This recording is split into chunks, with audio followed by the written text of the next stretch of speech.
So when Carol first asked me to talk about child nutrition during this life course session, I thought there's no way you can cover life course nutrition in 10 minutes. So I took a slightly different approach. I decided instead to focus on some of the central tenets that guide our work in nutrition, and then briefly talk about how my experiences with my own children kind of threw all of those out the water. Just because I think it's an important thing to realize that we have these population averages that guide our work, and then we have the actual lived reality of children.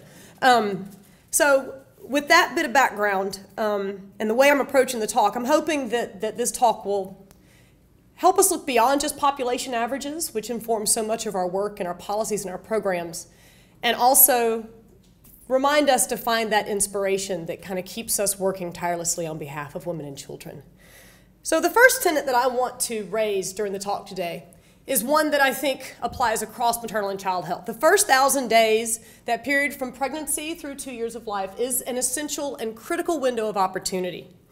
Now, this opportunity is there for establishing trajectories in growth, as well as cognitive, mental, motor development, and future well-being.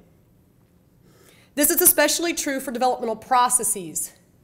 So during those first 1,000 days, we have an unbelievable amount of brain growth, especially laying foundations for language, sensory integration, cognitive development, motor development, synapse formation, myelination, all of these things undergoing rapid bursts of growth and development. That's one of the reasons this 1,000-day period is deemed so very critical. This leads to the second tenet of nutrition for childhood nutrition that we as nutritionists love. We think nutrition is probably the most important thing you can do during those 1,000 days. It is absolutely essential that during this period, from pregnancy through 2 years of life, children receive adequate amounts of protein and energy. They receive the right types of fats in the right proportions, and they have enough of those essential micronutrients, iron, zinc, vitamin A, iodine, to support the overall development and well-being of the child. And we can even see this in brain scans of children. This represents two separate brain scans, one of a 10-month-old with normal nutrition, and the second brain scan representing an 11-month-old who is moderately and acutely malnourished. What we see in malnourished children is cerebral atrophy, delayed myelination, and also ventricular dilation, which you can see in these different scans. We do know that with appropriate therapies, you can, to some degree, repair these damages. But without that intervention with nutrition, you often will see this going and perpetuating through the life course. And so the importance of nutrition for adequate child development and growth during those 1,000 days is so important. We now have a global 1,000 days movement. And it's one that we've worked in international nutrition for several years. And even now, more recently, we're seeing this 1,000 days movement coming here to the US to deal with child nutrition and obesity prevention. And just the other day, even, the American Academy of Pediatrics released the report about children being at threat for malnutrition here in the US, essentially around micronutrient malnutrition and anemia. So the research that we do in child nutrition often focuses down on this 1,000 days, on strategies to improve nutrition in pregnancy, to support exclusive breastfeeding for the first 6 months of life with continued breastfeeding into the first 2 years, and then the provision of appropriate foods from 6 months to 2 years of life that are appropriate in terms of the amounts that we provide and the frequency that we provide them in, their micronutrient adequacies, that they have enough of those essential nutrients. And yeah, don't worry, I'm going to go get tested, Carol. And that they are safely and hygienically prepared so that children don't get sick. And we know that with this adequate nutrition and support in those first 2 years of life, we can reduce infections in early childhood. We can support child schooling and academic performance, which has later economic impacts, with adults having greater work productivity and economic returns. This even translates into gross domestic products. Those countries that have lower rates of anemia through childhood and adulthood can actually see returns of 5% in their gross domestic product. So we know there are long-term economic and individual and community level benefits to this 1,000 days focus. On the flip side, though, is central tenet number 3, that if we don't act during this critical period of opportunity, then those insults that occur could potentially have irreversible and significant damaging impacts, not only in childhood, but also through the life course and even into subsequent generations. And this field of research is very well established through not only nutritionists and epidemiologists, but also economists. The nutrition community responds to all of this evidence around this critical period with a whole host of interventions, ranging from nutrition and social behavior change education, around breastfeeding and adequate diet of mothers and children, to developing new and innovative ways to supplement and get those micronutrients into children, advocating for universal fortification of food so that we can prevent neural tube defects and anemia and other deficits, as well as advocating for social safety net programs that are nutrition focused and food system strategies to help us reshape our food landscape to support an enabling environment for nutrition. But in 2013, our collective community realized that perhaps our approaches have been insufficient. The Lancet series on maternal and child nutrition that was released in 2013 noted that if we scaled up all of our evidence-based interventions to 90% coverage globally, we could have substantial impacts on child mortality and likely illness. But we would only be able to reduce stunting, that chronic undernutrition with all of its associated development and schooling and economic impacts, by only about 20%. We were missing something critical in nutrition. Now, that meant that we needed to go back to our conceptual framework of child malnutrition and recognize the multitude of underlying social determinants that are there, that as nutritionists we often did not focus on, because we worked at the inadequate maternal and child care practices through our education programs, and we worked at the inadequate dietary intake area through our fortification and our supplementation programs. Working across the other sectors, for agriculture, food systems, social safety nets, they were being done, but not to the degree that they probably should have been done by the nutrition community. Now, this new tenet that was developed from this work, essentially that we must start working multi-sectorally, we must get out of our nutrition domains and begin working with agriculturalists and education and health sectors and economists. That was something that here at Emory we had been doing. So we had already on our team and other teams, even in the Department of Anthropology here, had been working with agricultural groups and food security work globally for some time. And our work had been cited in that Lancet series, which validated what we had been doing and made us feel great. But it really did raise that new tenet that we had to do more multi-sectorally. But in 2013, something else happened. In 2013, I had not had children before that date. Just hadn't had it, hadn't done it yet. This is that kind of thing. I was caught up in all my other stuff. And for me, population averages and all these tenets were the reality. But then we had children. We adopted 2 young boys from the Georgia State foster care system. They were 3 and 5 at the time. They were outside the critical window. I was scared to death because I knew what the critical window was. My husband did not, and he was forever the optimist. But as part of the process to become adoptive parents, we went through really great education support systems for how to parent in a trauma-informed way.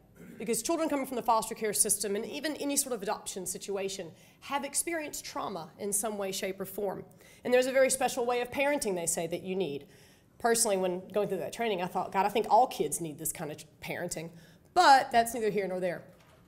So this was one of the first slides they showed us in our trauma-informed parenting classes, which showed a normal brain scan of a 3-year-old next to that of a 3-year-old who had experienced significant neglect.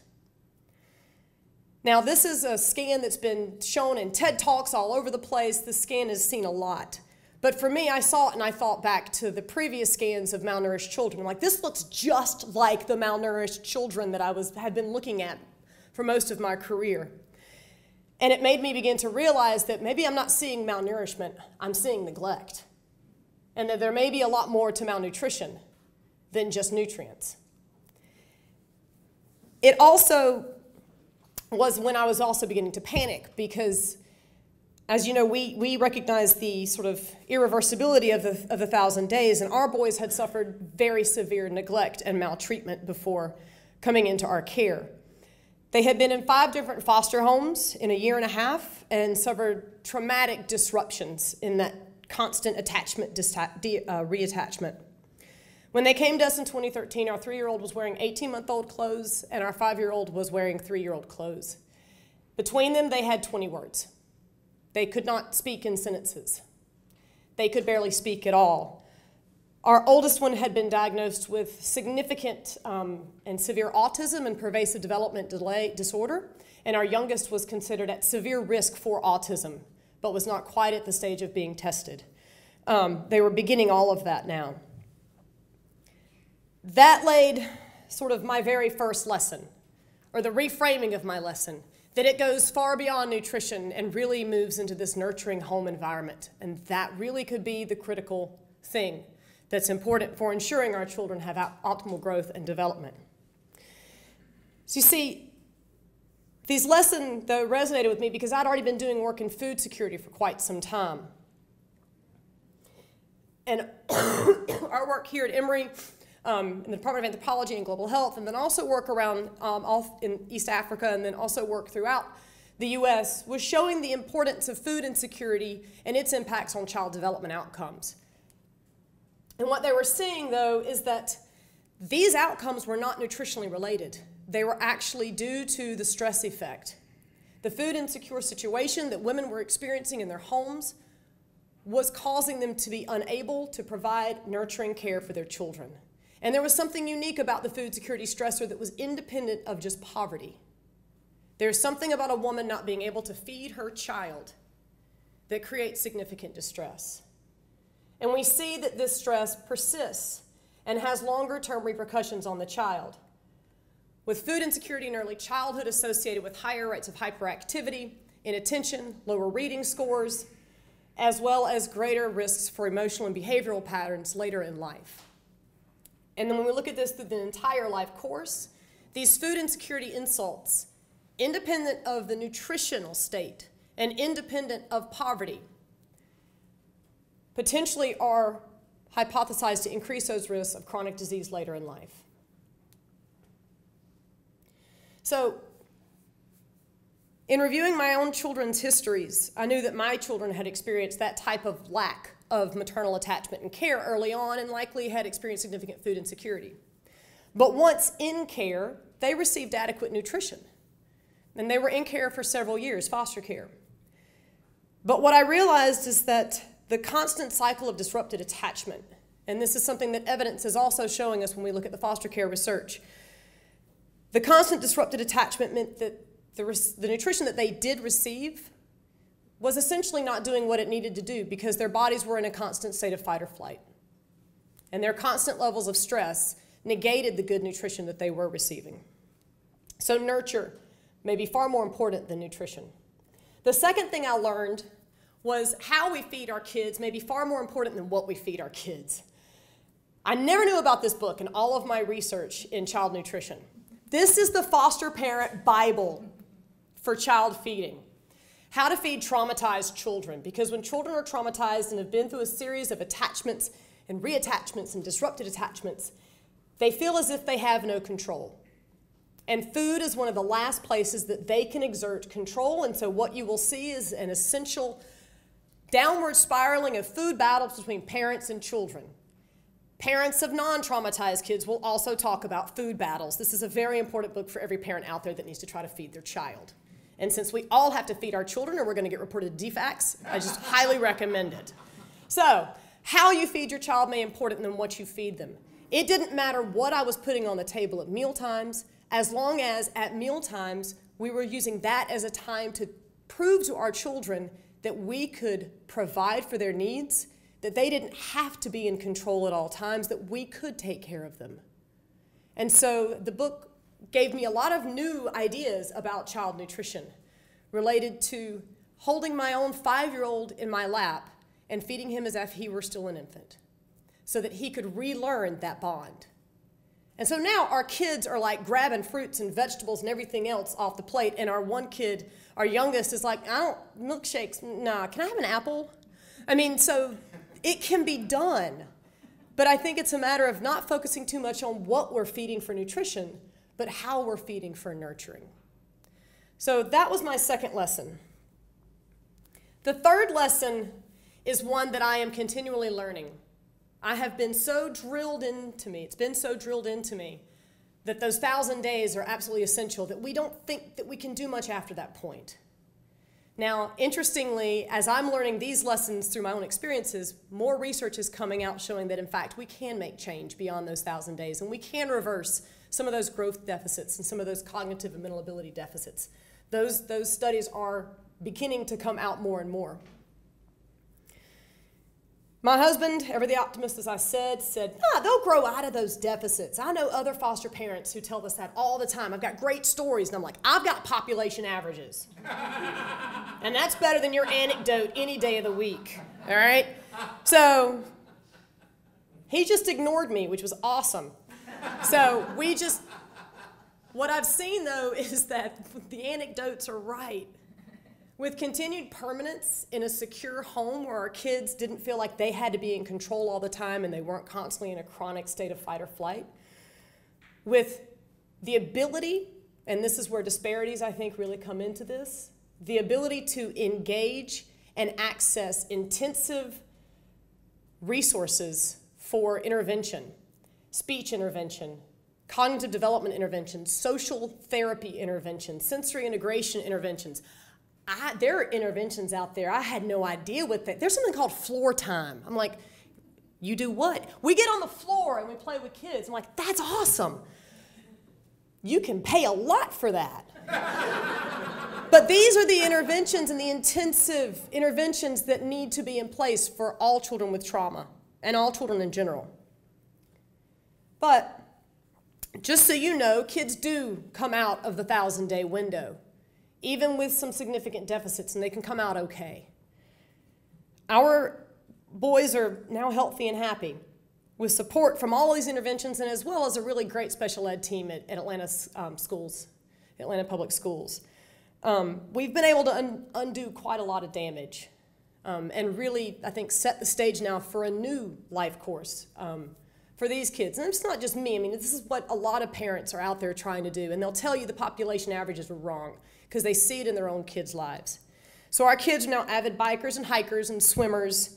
Our youngest, now in second grade, no longer needs an IEP. This is the one they said might not talk and might be autistic. He no longer even needs an IEP, and he's grade levels ahead in his reading and his social skills and his math.